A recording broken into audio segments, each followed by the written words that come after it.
the energy you have at 5 a.m. is still the energy you have at 10 p.m. How is that? And it's because I always remind myself by the work that I do that there's people, there's lives on the other side of my giving, on the other side of that like, on the other side of that follow, on the other side of that comment that they have. And I don't see it as numbers, I see it as people. So when I have that mindset, it just drives me every single day, man, to the point where like it's obsessive almost. Welcome to the Speak Your Success podcast.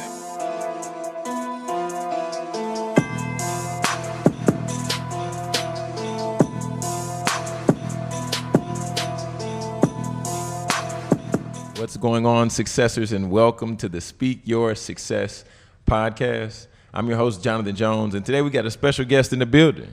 What's going on, guys? I'm happy to be here, Jonathan. Man, what's going on, man? Brian, tell the people just a little bit about yourself, just quick snapshot before we dive in, because I know offline, we be cutting up and ran into you on church that Sunday. So tell the people just a little bit about yourself. Yeah. First of all, I appreciate you having me here. I think the biggest thing, it can go on a whole long story, but quick, I'm from Birmingham, Alabama, born and raised. Went to Morehouse College, went and got my doctorate of pharmacy. And one interesting fact that I tell a lot of people is, I went to college on golf scholarship. So they're like, what? This dude, who is he? Like, this doesn't make any sense, So I like to start off there. I went through the traditional route of trying to matriculate through what success looks like, right? Mm-hmm. When you're trying to get all these degrees, and they say, the one question that my parents ask, and I think we all have been asked this, is, what do you want to be when you grow up, right? And that question, I was writing in my journal the other day, and I said, that question is just so arbitrary. It's just so big to answer at such a young age. And I think when we make that decision at a young age, it kind of stunts our growth, so to speak, because we're on this one path. Yeah. But for me, I think the biggest thing that I learned is that you can't relish in those things that you made in the past, but you can always learn and grow. But long story short, I'm now a holistic life coach and business coach, mentor to people. I do speaking engagements now. I've seen. I've seen. I've seen. Trying to get, so we've been doing that, added that into the repertoire. But I started my holistic life health coaching business right outside of pharmacy school, and within 7 months, matched my income and was able to kind of part ways with the practice of pharmacy. Kind of deviated a little bit there, but that's how I matriculated through my career and kind of how I got to where I am now. Man, okay, yeah. I mean, I was on your site the other day because I knew you were doing the life coaching, and then even seeing you speak, and I've seen you do some of the speaking engagements, see the big crowd, see you got the big screen in the back, and I'm like, okay. And now I've even seen you started helping people as well. I even saw you had like a program where you're help promoting to where people can, book speaking, get higher fees and stuff like that. Yeah. We've got a lot of things in the works. When I started my health coaching business, it was called Envision Health. Okay. And that's where everything began. And I think a lot of people, what they don't realize is that you can pivot.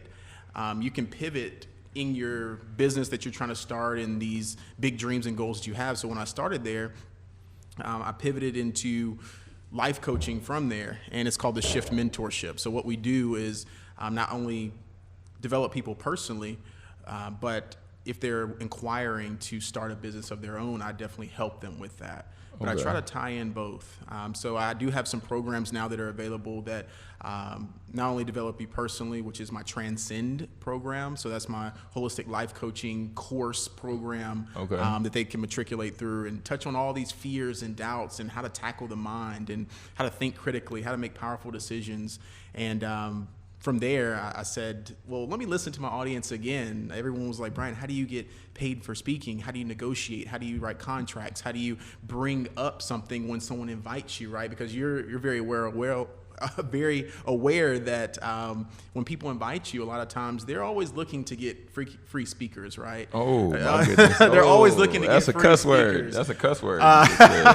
But you can pivot and you have the leverage, right, to bring up the conversation to say, hey, I have value to give. Let's talk. about what that looks like. Do you have a speaker budget? All those things. So I'm teaching people how to do that. And just start, booking engagements, getting booked, man, for 2020 and beyond. Yeah, man, that's nice. So when did? Let's rewind a little bit. Let's rewind a little bit because one thing I do definitely want to touch on is what helped you make the decision to shift from traditional practice of PharmD. Great question. Well, I want to go back a little bit further. Like, I want to know, how did you even get into that? Like, how did the pursuit of that path come about? Yeah, great question.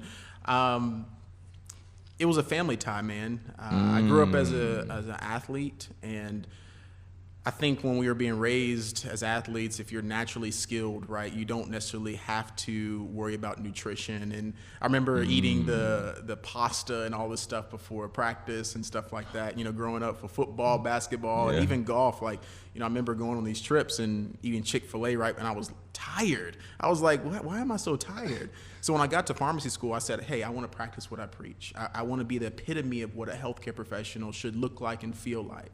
So that's when I began to dive into kind of the nutrition side of prevention and chronic disease. Okay. And I said, wow. It's very hyped right now, right? We see all these documentaries about becoming vegan and all these different diets you can do. So I tried literally every one of them. This was in 2011, 2012, before it was hyped. And what I found was that there's not one right nutritional regimen. Really? I don't even like to call it a diet. I like to call it a nutritional regimen. So when I found that out, I began healing not only my own body. So I did a men's physique bodybuilding competition. I challenged myself and I transformed my body, and I felt better than ever. When I realized that, I said, this isn't the route for me anymore, because no one's talking about this, no one's doing this. There's other pharmacists out there that can definitely recommend, discontinue, find drug interactions, all that kind of stuff. I had the knowledge, but my passion wasn't behind it anymore. And I realized, wow, let me go back to the reason why I started and wanted to be a healthcare professional, is to heal people, right? There's many different ways to heal people. My goodness. So that's where everything started, and I began to just read studies, and people begin to inquire, right? Naturally. Hey, how do you do this? And when people start to see value in you, that's when I said, wow, I must have something here. Let me look into this. What is it called? Yeah. That's where I found a health coach and found coaching in general and life coaching and all this different stuff. So that's kind of taking it back of where it started and how I made that pivot in roughly 2015, 2016. I really like how you said there's no right. You said health regimen. Yes. Wow. Can you elaborate just a little bit on that? And then we're going to dive into that coaching piece too, because that mindset thing is a whole different beast, man. But yeah, so talk a little bit more about that. Like, because I know that there's a lot of different fads and, like the keto and all this other stuff. And you said you were on it before it was big. Yeah. So what I realized when I did vegan, when I did keto, I actually started to feel more tired. And I think a lot of people don't listen to their bodies. They don't listen to their bodies. So what a lot of studies found, and it's variable between each and every individual, right? Each and every individual is unique in their own right. So if you're going on a vegan diet or a certain diet, I do believe that you need to have your vitals checked, because there are a lot of men that started to develop low T levels. Because a vegan diet or certain things that you're eating in your regimen could increase the estrogen in your body. So a lot of men were starting to have low sex drive and stuff like that. Not me per se, but I didn't look better. I didn't feel better. I was more tired. Wow. That's just me personally, right? There are a lot, especially in the African American community, you see a lot of huge transformations by people cutting out red meat and all those types of things, and I stopped that. But I definitely have balance in my regimen now. So I don't cut out meat per se, but I definitely hold off on it. I might vary it week to week, but I definitely challenge people. If you are looking and saying, hey, like this isn't working for me, then I challenge you to try different things, be experimental, find what works best for you, what you can actually stick to, right? I think that's the biggest thing. Man, I think that's so huge, especially now, because people are seeing other people get results. Exactly. And then they're like, I want the results that Dr. Bryant got. So I'm going to try to do what Dr. Bryant, but just like you're saying, the bodies are different, and the response ultimately is totally different from the response varies depending on the people. Exactly. And talking about that from just talking about the body. Now let's talk about the mindset, because results may vary. You know, they got the asterisk. Yes. Results may vary. So when it comes to somebody saying, okay, well, I see you doing what you're doing, but then at the same time, I don't think I can get to where you're at. Help that person out. If they see you and they're, talk a little bit about that. What are you feeling? The biggest revelation that I had was not the nutritional regimen, the keys, those things. The biggest revelation I had was the personal development skills that I gained from finding that what I wanted and this gap space between what my goal was the fact that I needed to have discipline. My discipline wasn't there. These things that people try to say, hey, I need more motivation, I need more perseverance, I need more resilience. And something that I've read recently, and I think a lot of people, we hear this, right, about motivation. I need more motivation. And I read this one thing, I forgot what book it was from, but it was talking about the definition of motivation and willpower and what that truly means. And there's definitely a book on willpower, so you can go read that. There's another book called Grit. So these books were just amazing to me when people are trying to find motivation. And I say this, you have to find deeper meaning. You have to find the passion first, because of the deeper meaning and why behind why you want to do something. You're never going to find the motivation, ever, because you're always going to be looking outside of yourself. So that is what was huge to me, is said, I don't feel like doing this. It's not working for me. And then I go always back to, why am I doing this? What's the deeper why and what's the deeper meaning? Yeah. Does it affect my family? Will it increase my finances? Will it help me live a more vibrant, well-off life? Will it help somebody else? And when I started to say that, that's what started getting me up every morning. That's what made me go to the gym when I didn't feel like it. That's what made me cook my meals and do my thing when I wanted to go out and just go to the drive-thru. So I tell people all the time, like, find the deeper why and meaning, and you will find the motivation within you, and start being inspired instead of motivated. I think that is massive in itself. Because, waking up every day, if we just think about, okay, I don't want to go to the gym because I don't want to go to the gym. I don't want to eat good because I just don't want to eat. I want this cheeseburger. That cheeseburger looks really good. Yeah. So focusing on those type things, what would you say is, because you're talking about find the deeper meaning and then pull something that gives you, I guess, that extrinsic motivation. What would you say is, if you defined it, I think we talked about it briefly, but what would you say is the why for you? Ooh, what gives me joy every single day, man? And I realized this is when my whole business model changed. When I went from health coaching to life coaching and business mentorship, is it wasn't the physical transformation of a person. My deeper why is to see someone else kind of have that joy and happiness of waking up every single day and saying, I am truly happy. That's what gives me joy, is to leave a legacy. And I think we can definitely, we don't want to get too deep into this, into the recent passing of Kobe. But, I just, that really hit me hard, because I wasn't a huge Kobe fan necessarily. I wasn't a huge basketball person, right? But when I looked on the life of the greats in each and every industry, I realized that the legacy that you leave behind, the people that you touch, the person that you talk to, that, maybe it's your first time you go to Starbucks or you go to barista, you go to your workplace that you don't get along with your colleague, that family member that you haven't talked to in a while.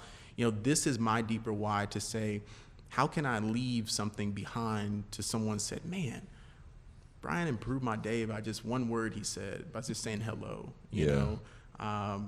So that's what motivates me every single day, when people are like, how do you keep going, man? Like, you're waking up at 5 a.m. and then you're going to sleep at 8, 9, 10, 11, 12, whatever you feel like. And the energy you have at 5 a.m. is still the energy you have at 10 p.m. How is that?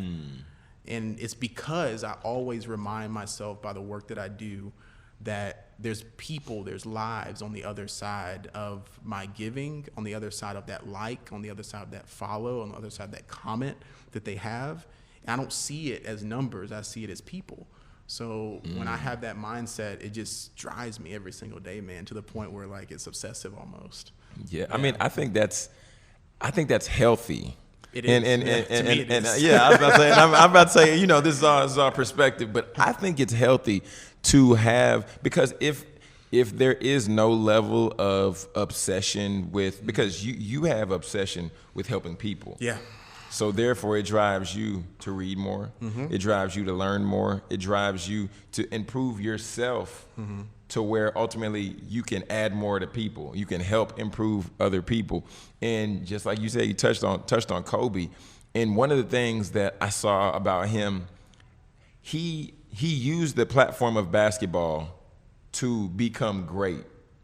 He was disciplined. He sacrificed relationships. He sacrificed time. He sacrificed family in that time while he used the platform of basketball. But then after, he used that platform to propel everything else. He is Kobe Bryant, so now he creates a team for his daughter to be on. Exactly. He handpicks the coach that was the coach over that team that sadly passed in that helicopter as well. And understanding that, I think that everybody has to identify. Not everybody, you know, that's extreme. You know, that's extreme. Yeah. But if you want to live the life to the best of your ability, the way God intended, like we have to take ownership of whatever platform we have. If it's Instagram and we're going on live doing the videos, or life coaching, basketball like Kobe, whatever, but we have to pick a time and identify how will we serve people best. And I think sometimes, well, I won't speak for nobody else, but I'm gonna speak for me. And I'm gonna say sometimes for me, well, earlier more so than now, I ran away from responsibility. Like, you know, it's kind of like you get pulled to do something. It's like, oh, come and do this. Oh, it's easy for you. Oh, you should do that. It's like, nah, I don't want to be the manager at the store. Nope. Y'all got it. I don't want to deal with everybody. I get my numbers.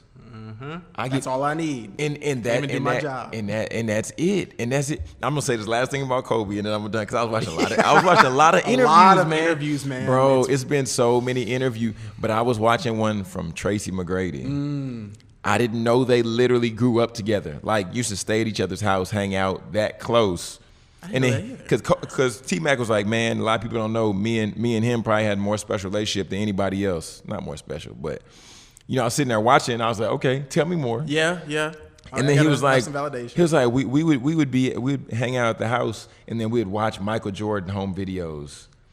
And then he said he would watch the move, then he'll pause it, and then rewind it, and then try to emulate the move.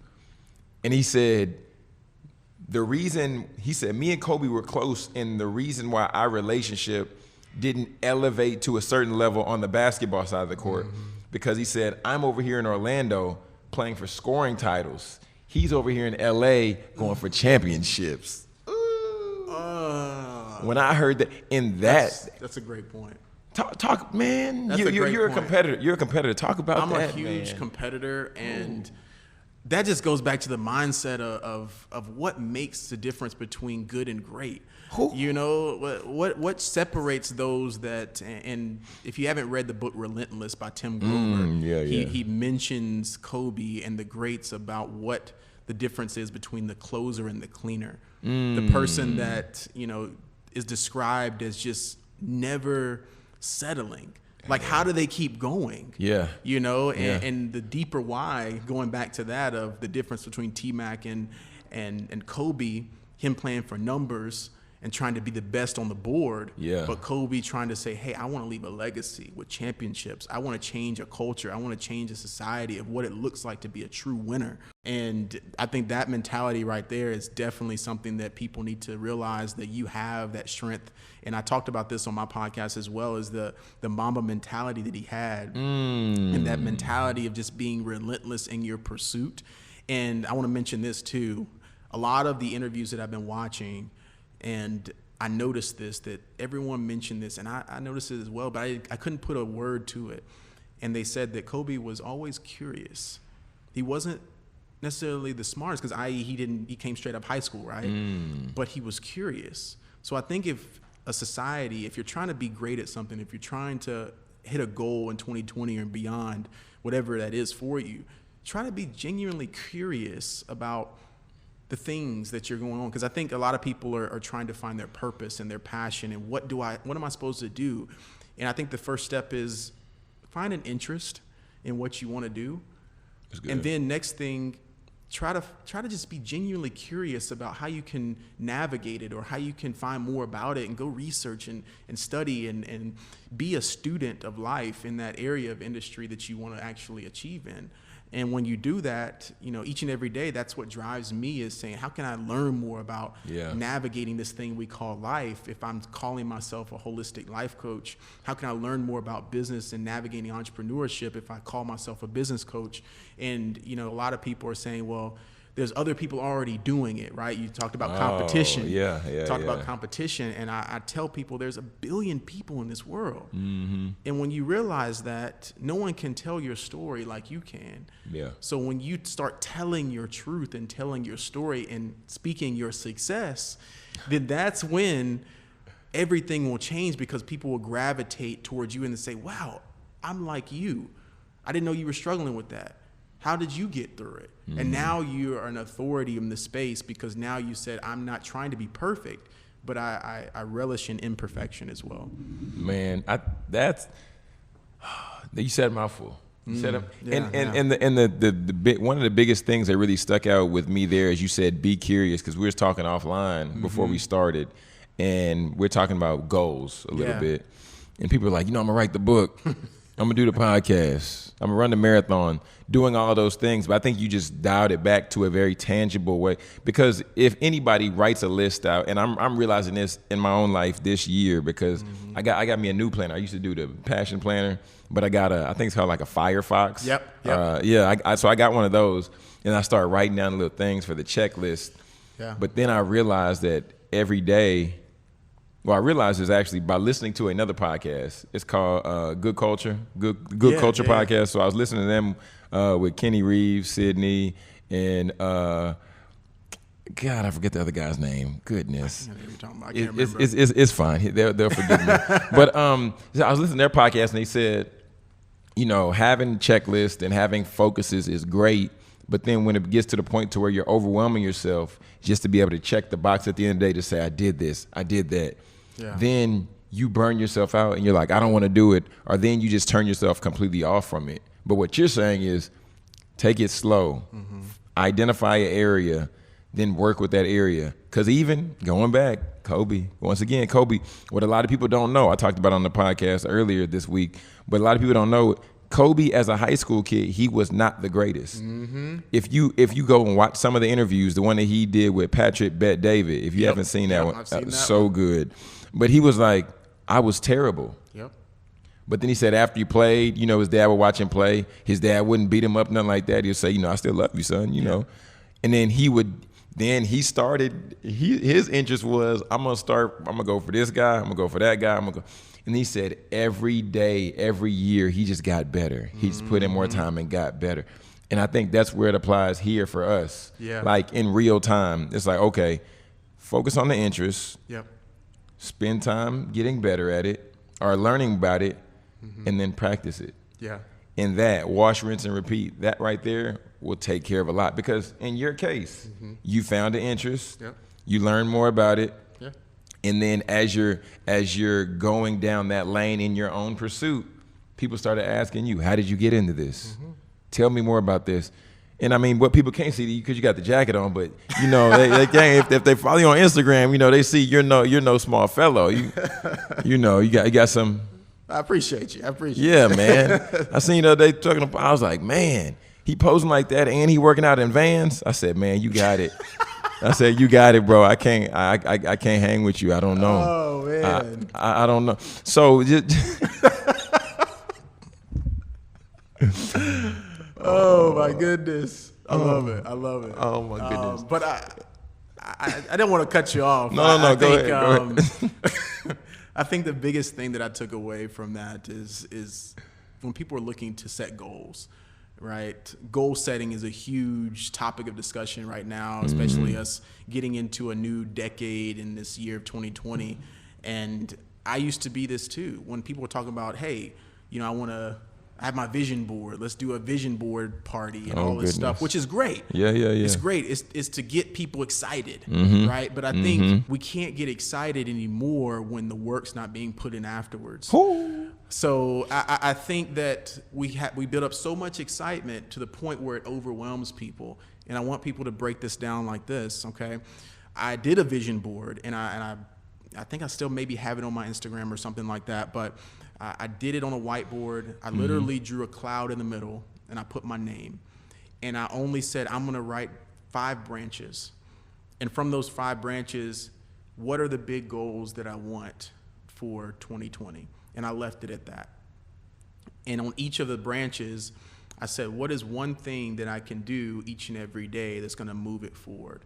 I'm not thinking about the big goal anymore, right? So if it is to write a book, if it is to start a podcast, I tell my clients, I say, hey, if you want to start a podcast, you don't need all the equipment just yet. You don't need those things. You don't need, just start speaking first. Yeah. Turn on your phone and do a voice memo to yourself so you can start hearing, how you speak.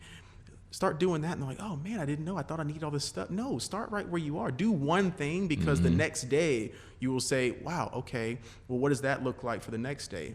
Set a goal if you want to write a book. If you want to write a personal development self-help book, and you're saying, hey, most personal development self-help books are around 200, 250 pages, and you break it down, and you're like, hey, I can write 5, 10 pages a day. Last year I read almost 25, 28 books within a week span, within a couple months span. Towards the end of the year, I was doing a book a week. People were like, how do you do that? And I said, break the goal down from the top to the bottom. All I said was, if this book is 200 pages, I read 15 pages in the morning, 15 pages in the evening. 30 times this, what does that look like? That's good. Right? I never thought about that. So that's 210 pages. So now people are like, oh, I can read 15 pages in the morning and 15. I have that time, right? So I think we're looking at these huge, large goals, and we're getting overwhelmed. But if you break it down to the daily tasks that you can do, you will start to see momentum. And by the end of the week, by the end of the month, you'll be like, wow, I didn't know I did all that. It's like, yeah, because you just broke things down, right? And it seems very simple. And I know people know this, but are we putting the work and effort behind it? So after you were just talking about like the breaking the goal down, the breaking the reading down, and ultimately to be able to max out. Because one thing that really, the biggest piece that I took out of that, because you said, people all say, I can do that. I have the time. It's so crazy that we all have the same 24 hours. We all have the same 20. However we use it is how we use it. We all use it differently. But is it a priority to better your life? Is it a priority to learn something? Yeah. Man. Wow. Yeah, I touched on this actually in my program in Transcend. It was about efficiency and the ability to focus. And I think this is a huge thing that people are getting distracted. We have so many distractions now, right? So when people are looking to create more time, how do you do that? And I think that is the big question when people are trying to find more time to discover their purpose. And right now, if you're listening, if you're like, hey, I'm at a 9-to-5, or I'm working 10, 12-hour days, or I have a family, or I have other obligations. It's true. It's hard. I understand that. But I think the biggest question, the greats that I've read about, are always like, how can I be more efficient? How can I, in 2 hours, do 4-hour work? So how do you do that? I think number one is distraction removal. And this goes into neuro-linguistic programming. I don't want to get too deep on science, but this is mindset work. So NLP, neuro-linguistic program, is essentially understanding the thoughts that are going on in your head and how to control those thoughts. So let me give you an example. If you are trying to focus and you're trying to read a book, or you're trying to write down your goals or focus on a task, and you're saying, hey, your mind wanders, right? It goes off to the left, it goes off to the right, and you look down and you're like, man, that was like 5 minutes of being distracted. And in that moment you say, am I supposed to really be doing this? Well, what if someone says this? What if I don't reach the goal? So you start going down this path, and you distract yourself from the efficient work that you're supposed to be doing. So what I tell people to do is, we already do meditation, a lot of people, right? They already do meditation. I tell people to bring it back to the breath. So that's one task, strategy that you can do, that you capture the thought in the moment and you bring it back to the breath and say, okay, I wandered. Okay, back to the why and the deeper meaning, and said, oh, my family's counting on me. Back to work, right? So your focus in that moment, you just took 2-3 minutes that could have been wandering, and you broke it down now into a 30-second, bringing it back to the breath, and now you are back focused. So when I learned these strategies of not just trying to work harder and get down to business and tire myself out, I said, how can I be more efficient? Because I'm going to get distracted. I'm going to have fears that creep in. I'm going to have doubts that creep in. And this can all tie into, I don't have time. No, you have time. It's just, how are you breaking it down? So I not only did that, but I also became more efficient with my calendar, right? So I plug everything into my calendar. I used to be the person that, I remember this, I'll jot it down in a notebook. No, I plug in, hey, I'm waking up, I'm reading, for 10, 15 pages, I plug that into my calendar. So I actually visually see it. So as a reminder, if I don't get it done the previous day, I say, wow, it's an accountability tool for myself. So that's when that internal motivation comes in. So I'm not looking for external motivation a lot of times of why this other person didn't get. No, Brian, you put it down here. You didn't get it done, right? So there's no one else to blame. So it's an accountability factor that I constantly have with myself. Gym dropper, man. That's some heat, man.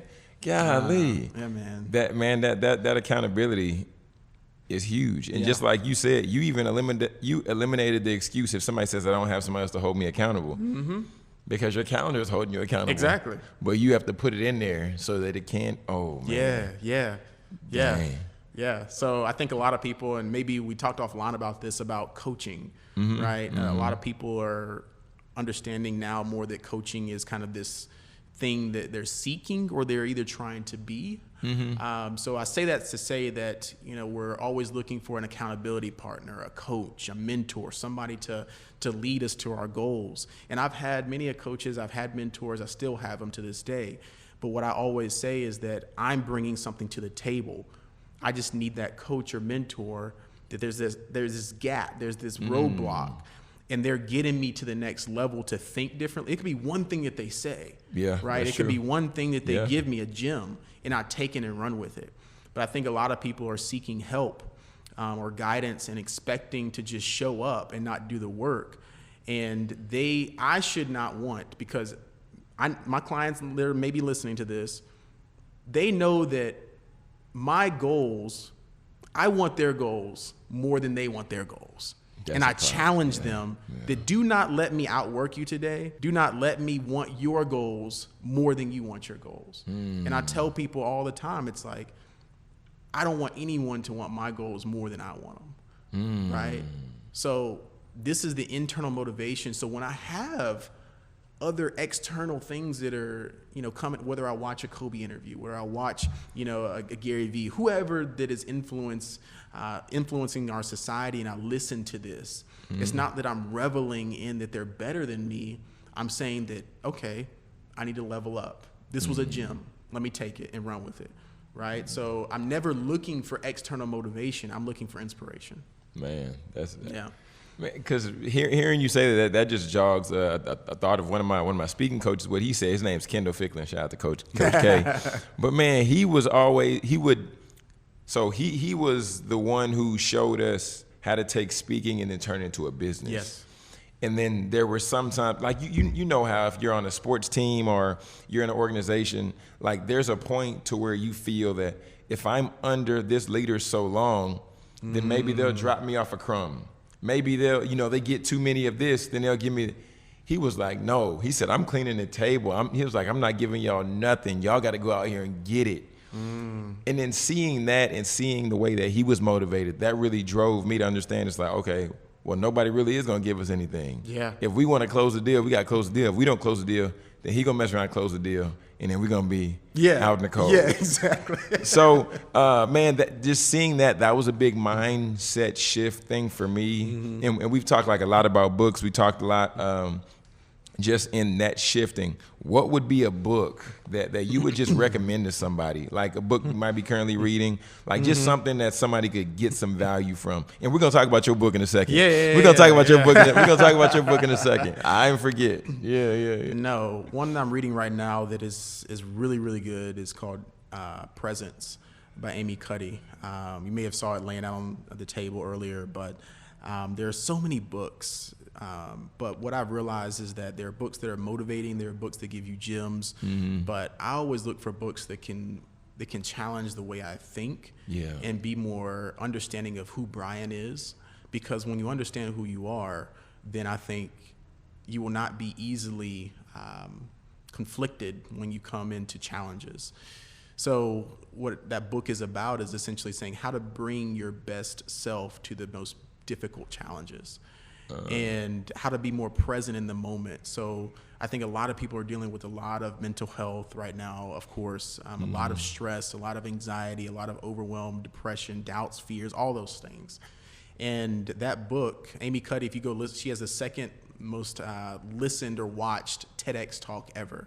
Oh, wow. So if you go listen to her, I believe that is something that if anyone can do anything, is to find out who you are and not establish yourself by what you do. So that book to me has begun giving me a lot of insight into how I can bring my best self. Because if I bring my best self, then that will ultimately lead into other things to where I'm not wasting time, right? And discovering oneself, and I'm like, that's not feeling it today. If I know who I am, if I know how to handle the challenges, okay, Brian, you're scared right now. What are you gonna do about it? So in that moment, I'm not taking a day to lay in bed and, relish in all the things that I'm not doing or not getting, but I'm, again, creating more time because I'm able to handle those big challenges in that moment. Man. Yeah. One thing I just took from what you were saying is, like, you're talking about bringing your best self. And I think that it's easy to get lost just in the concept because people think, well, if I go so hard over here, then I'm gonna come up short over here. If I go so hard in business, then I'm gonna come up short in family life. But one thing that I want to challenge people with is, because I've began to start learning this, that being married 1 whole month, but congrats again. But thank you. But I've began to learn that if I challenge myself to be a student of speaking and a student of being a great orator, first of all, my wife's gonna see me doing that. And then she's going to say, well, I see you studying this so hard. Shouldn't you? Because in my vows, I said, I vow to be a student of her. Yeah. So by me going that hard over here, then it challenges me where I can't be, I don't want to be just great in one area and lackluster in another. So now I'm having to challenge myself. So I know the discipline over here to pursue speaking. What does it look like over here to be a great husband? Yeah. So now I'm starting to learn more stuff about it. I'm reading more devotionals about that, and I'm devoting time. Yeah, man. That's real good, man. I think a lot of people, when they find one avenue that they're great at or they're starting to see momentum in, I think subconsciously it's the fears of being either judged or not good at because it's something new, right? So, marriage for you is something new. So it's like, I'm still learning my spouse. I'm still learning about her. And, there's maybe some things that, we still need to talk about. And I don't want to bring those up. I don't know what the situation is, because if you're listening right now, there's maybe some things that you need to talk with your partner about. So whatever that is, it's just, I think it's the fear of, something new, and we're trying to bring our best self over to those. So I think those tangible things that you're learning in speaking and, just tackling that big challenge there. How do you bring those personal development skills of discipline, of perseverance, of drive and grit over into the marriage, and be willing to listen? Man. be willing to listen, man. I think that doesn't even relate to relationships, but anything. I think open up your 2 ears, and I think the biggest people, the most powerful people, are the best listeners. The ones that are quiet in the room are the ones you need to pay attention to, because they're gathering all the information, taking it all in, and they don't need to waste time overpowering the room. They speak once and they sit back, right? And in that, they just gave some insight, because now they've gathered all the information and said, this is what we need to do. And then everyone's now listening to them. Now they take the floor, right? So they wait for all the nonsense and then they speak. So listen, people, and then you'll start to hear things and understand people a little bit more about why they're reacting. I'm not sure how much time we have, but I was listening to this episode from, it was a negotiator, an FBI negotiator, Chris Voss. Okay. And this goes into business. This goes into relationships, anything.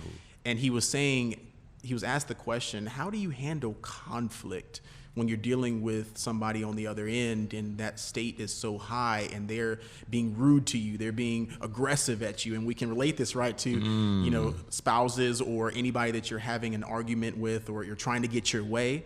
And again, this comes back to Kobe. Be curious. So you calm your voice and you ask, it must be difficult what you're going through. What can you tell me about what's going on, really? And they're like, wait a minute. You're supposed to come back at me. Hold up. What now you're genuinely concerned, because no one just has anger, right? Naturally. Something's going on subconsciously that if you be that person, now maybe you can have a genuine conversation and you can actually resolve the conflict. So that not only can relate in relationships, but actually business too, when you're trying to close the deal, when you're trying to combat objections, all these different things, right? Man, that was a curveball. Hey, man. Hey, this thing we call life, man. Man, you over here with these bag of tricks, man. Oh, my goodness. Wow. Because I actually have a video from an FBI negotiator. I have a video in my YouTube, Watch Later. Man, if anybody went through my Watch Later, they'd be like, man, you got all kind of stuff in here. Yeah. But man, that's powerful. That's so powerful to know. Golly, I'm gonna go watch that today. Yeah, man. I'm gonna put that in my calendar. Yeah, if y'all want to go listen to it, I think it was him and Lewis Howes, I believe. Oh, okay. Lewis Howes and Chris Voss on the School of Greatness. I think that was it. Yep. Man, the show notes is about to be off the chain. all these books, links, podcasts, man, all this stuff. I'm gonna have some fun going through this. Yeah. So now we've talked about like we've talked about influential people. We've talked about people who are movers and shakers. Who is a mover and shaker that you would say that you know, or that's been under your radar, or you've seen watch and grind and focus, that you feel has not received their just due or their flowers? All right, one person that I know you said multiple, but I'm just going to highlight this one person, Ladontay McMillan. He is the co-founder, along with his partner, of New Age Capital. Okay. And it's a venture capital firm, and they just made the Forbes list, and he's here local in Dallas.